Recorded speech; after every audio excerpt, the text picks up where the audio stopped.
In a small village on the outskirts of Lagos, Nigeria, lived 3 orphan children, Adebayo, Folake, and little Emeka. Adebayo, the oldest at 14, was tall and skinny with a serious face. Folake, 12 years old, had bright eyes and a quick smile. Emeka, only 8, was small for his age but full of energy. These 3 weren't related by blood, but they were family in every other way. They lived together in a tiny, run-down house at the edge of the village. The house used to belong to old Mama Chidi, who took care of orphans. But Mama Chidi died 2 years ago, and now the 3 children looked after each other. Life wasn't easy for Adebayo, Folake, and Emeka. They didn't have much money or food. Adebayo worked odd jobs in the village to earn a little cash. Folake helped at the local market, carrying baskets for shoppers. Even little Emeka did his part by collecting firewood from the nearby forest. One hot afternoon, the 3 children were walking home from the village. They were hungry and tired. Adebayo had only earned a few naira that day, not enough for a good meal. "I'm so hungry," Emeka whined, holding his stomach.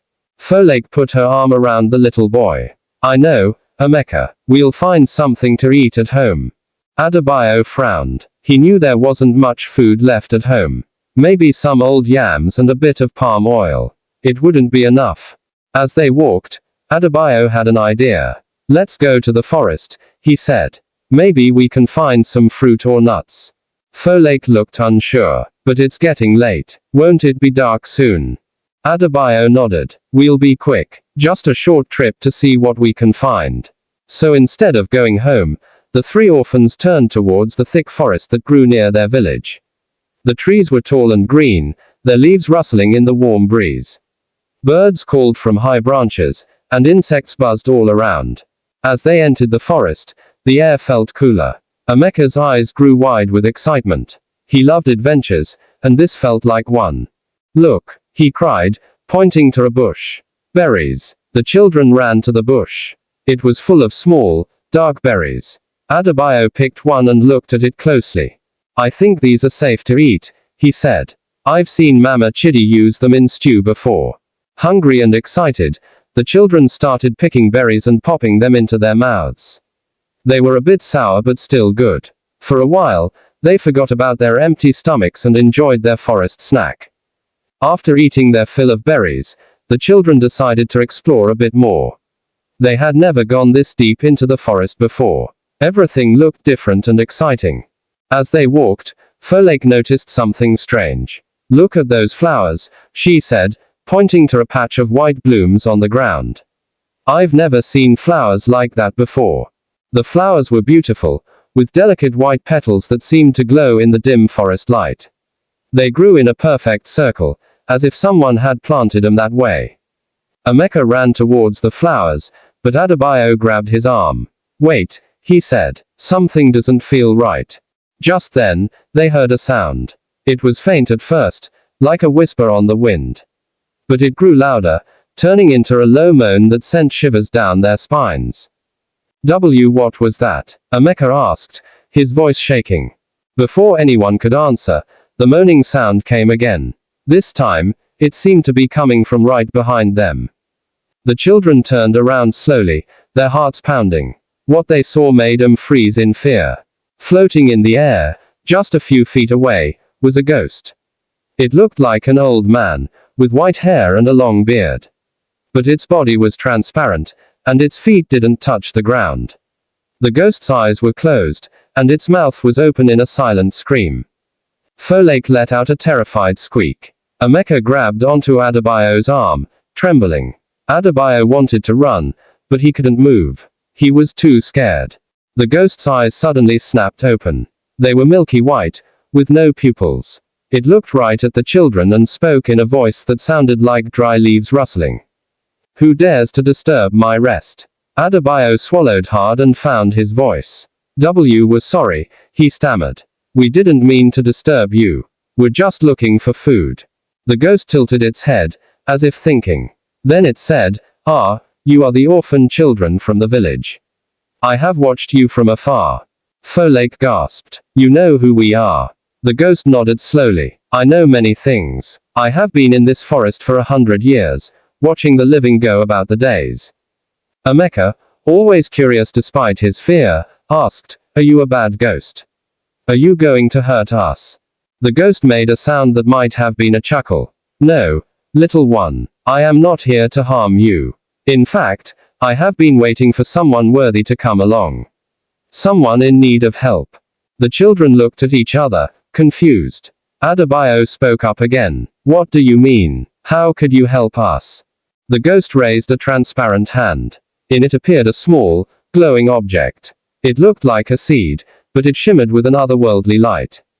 "This," said the ghost, "is a magic seed. It has the power to grow overnight into whatever the planter needs most. But be warned, it can only be used once, and you must choose wisely." The ghost held out the seed to the children. Adebayo hesitated, then reached out and took it. It felt warm in his hand, pulsing with strange energy. "Plant it tonight," the ghost said. "In the morning, you will find your reward. But remember, what grows from this seed will change your lives forever. Choose carefully what you wish for." With those words, the ghost began to fade away. Its body became more and more transparent until it disappeared completely. The forest was silent once again. The three orphans stood there for a long moment, staring at the spot where the ghost had been. Then they looked at the glowing seed in Adebayo's hand. "Is this real?" Folake whispered. "Did that really just happen?" Adebayo nodded slowly. "I think it did. We all saw it, right?" Emeka tugged on Adebayo's shirt. "What are we going to do with the magic seed? Can we plant it now?" Adebayo shook his head. "No, we need to think about this carefully. The ghost said it would change our lives. We have to make sure we use it for the right thing." Folake nodded in agreement. "Let's go home and talk about it. It's getting dark anyway." As they walked home, the children's minds raced with possibilities. What should they wish for? Food, money, a new house. The choices seemed endless. When they got home, they sat in a circle on the floor of their small house. The magic seed glowed softly in the center. "Okay," Adebayo said, taking charge as usual. "We need to decide what to wish for. This is our only chance to make our lives better. What do you think, Folake?" Folake thought for a moment. "Well, we're always hungry. Maybe we should wish for food. Lots and lots of food, so we never go hungry again." Emeka's eyes lit up. "Oh yes, like a big garden full of yams and plantains and mangoes." Adebayo nodded. "That's a good idea. Food is important. But what about money? If we had money, we could buy food, and clothes, and pay for school." "School would be nice," Folake said wistfully. She missed going to school. They all did, but they couldn't afford the fees anymore. "Or," Emeka said excitedly, "we could wish for a big house. With real beds and a TV." They spent hours talking about what to wish for. Each idea seemed good, but none felt quite right. As night fell, they still hadn't made a decision. "Maybe we should sleep on it," Folake suggested, yawning. "We can decide in the morning." Adebayo agreed. He carefully placed the magic seed on a small table and covered it with a cloth. "We'll figure it out tomorrow," he said. That night, none of the children slept well. They tossed and turned, their minds full of dreams about what the magic seed might grow into. When morning came, they were tired but excited. Adebayo was the first to wake up. He went to the table where he had left the seed, his heart pounding with anticipation. But when he lifted the cloth, his heart sank. The seed was gone. "Folake, Emeka," he shouted. "Wake up. The seed is missing." The other two children jumped up, rubbing sleep from their eyes. When they saw the empty table, they gasped. "Where did it go?" Folake asked, looking around frantically. "Did someone steal it?" Emeka wondered, his lower lip trembling. Adebayo shook his head. "I don't think so. The door was still locked. And look, the window is open. It wasn't open last night." They rushed to the window and looked out. At first, they didn't see anything unusual. But then Emeka pointed to something in their small backyard. "Look," he cried. "What's that?" In the center of their yard, where yesterday there had been only dry, cracked earth, now stood a small tree. It was about as tall as Adebayo, with smooth bark and wide, green leaves. And hanging from its branches were dozens of strange, glowing fruits. The children ran outside to get a closer look. The fruits were like nothing they had ever seen before. They were round and about the size of mangoes, but they shimmered with a soft, golden light. Do you think the seed planted itself? Folake asked in a hushed voice. Adebayo reached out and touched one of the fruits. It felt warm and seemed to pulse under his fingers. I think it did, he said. But what are these fruits? And why did the seed choose to grow this? As they stood there, wondering what to do next, they heard a commotion from the village. People were shouting and running towards the forest. Fire! Someone yelled. There's a fire in the forest. The three orphans looked at each other in alarm. Then they looked back at the strange tree in their yard. Could this have something to do with the fire? As part one of our story comes to a close, the children are left with more questions than answers. What are these mysterious fruits? Why did the magic seed choose to grow this particular tree? And what does it have to do with the fire in the forest? The adventure is just beginning for Adebayo, Folake, and Emeka. Their lives are indeed about to change, but in ways they never could have imagined. The shouts about the forest fire grew louder, and more villagers ran past the orphan's small house. Adebayo, Folake, and Emeka stood frozen, unsure what to do. They looked at each other, then back at the strange tree with its glowing fruits. Maybe we should go see what's happening, Folake suggested, her voice trembling slightly. Adebayo nodded. Yes, but, he glanced at the tree. We can't leave this here. What if someone sees it? We could pick the fruits and hide them inside, Emeka said, reaching for one of the golden orbs. Wait, Adebayo grabbed Emeka's hand. We don't know if they're safe to touch. Remember what the ghost said. This tree will change our lives. We need to be careful. Just then, they heard a familiar voice calling the names. It was Mrs. Okafor, their kind neighbor who often checked on them. Children, are you there? There's a fire in the forest. We need everyone to help. The three orphans looked at each other in panic. They couldn't let Mrs. Okafor see the magical tree. Quick, Adebayo whispered, let's pick the fruits. But be careful. They worked quickly, plucking the warm, glowing fruits from the branches. Each fruit felt alive in their hands, pulsing with a strange energy. They carried armfuls into the house, hiding them under blankets and in old boxes. Just as they hid the last fruit, Mrs. Okafor came around the corner of the house. Oh, thank goodness you're all right, she said, relief clear in her voice. Come quickly now, we need everyone to help stop the fire from spreading to the village. The children followed Mrs. Okafor, their minds spinning with worry about both the fire and the secret they'd left hidden in their home. At the edge of the forest, they found chaos. Smoke billowed into the sky, and flames licked at the treetops. Villagers formed a bucket chain, passing water from the well to throw on the fire. Others used branches to beat out smaller flames. Despite the young age, Adebayo, Folake, and Emeka joined in the efforts.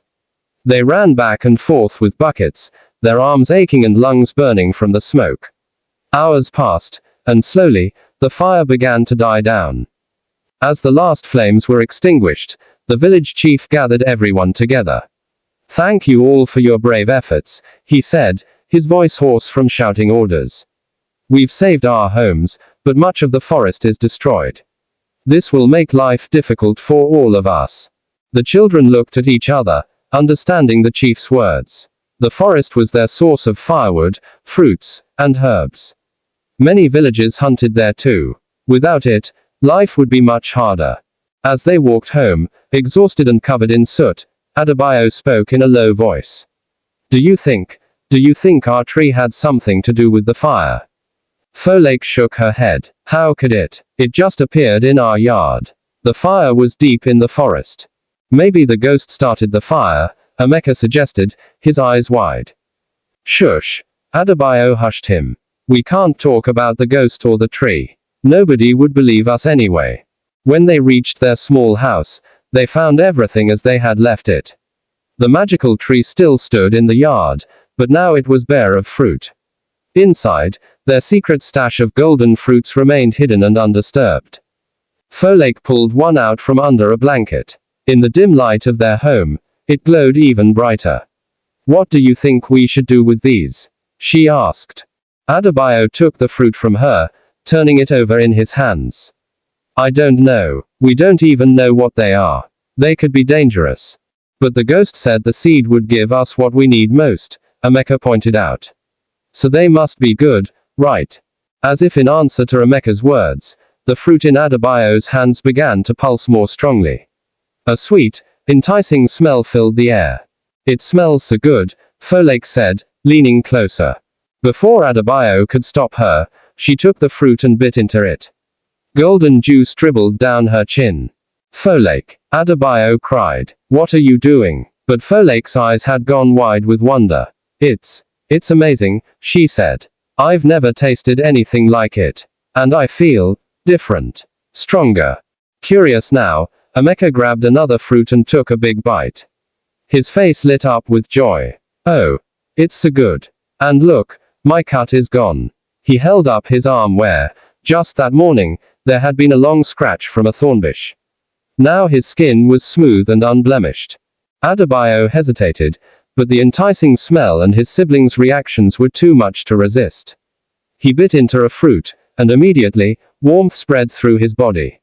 He felt more awake, more alive than he ever had before. The aches from fighting the fire disappeared, and even his constant hunger faded away. The three children sat in a circle, eating the golden fruits and marveling at how they felt. With each bite, they felt stronger, healthier, and happier. Do you think, Folake said between bites, do you think these fruits could help the village? After the fire, everyone could use some healing. Adebayo nodded slowly. Maybe that's why the seed grew this tree. To help everyone, not just us. They decided to wait until morning to share the discovery. That night, they slept better than they ever had, their bellies full and their bodies refreshed by the magical fruits. The next day, they woke up early, feeling energized and excited. They gathered the remaining fruits into baskets and headed to the village center. People were already gathering, discussing the fire and its consequences. Many looked tired and worried. Some had burns or other injuries from fighting the flames. Adebayo cleared his throat nervously. Excuse me, he called out. We have something that might help. At first, no one paid attention to the three orphan children. But then Mrs. Okafor noticed them. What do you have there, children? She asked kindly. Folake held out a golden fruit. It's a special fruit, she explained. It can heal and make you feel better. We want to share them with everyone. The villagers gathered around, curious about the strange, glowing fruits. Mrs. Okafor, always willing to help the orphans, took one and bit into it. Her eyes widened in surprise. Oh my, she exclaimed. This is extraordinary. The burn on her hand from the fire began to fade before everyone's eyes. Soon, the villagers were clamoring for the fruits. The orphans handed them out, making sure everyone got a piece. As people ate, cuts and burns healed, coughs disappeared, and tired faces brightened. The village chief approached the children. Where did you get these magical fruits? He asked, his voice a mix of suspicion and awe. Adebayo, Folake, and Emeka looked at each other, unsure how to explain. Finally, Adebayo spoke up. A tree grew in our yard overnight. These fruits were on it. We think it was meant to help the village after the fire. The chief raised an eyebrow but didn't press further. The proof of the fruit's power was all around him, as villagers celebrated their miraculous recovery. As word spread about the magical fruits, people from neighboring villages began to arrive.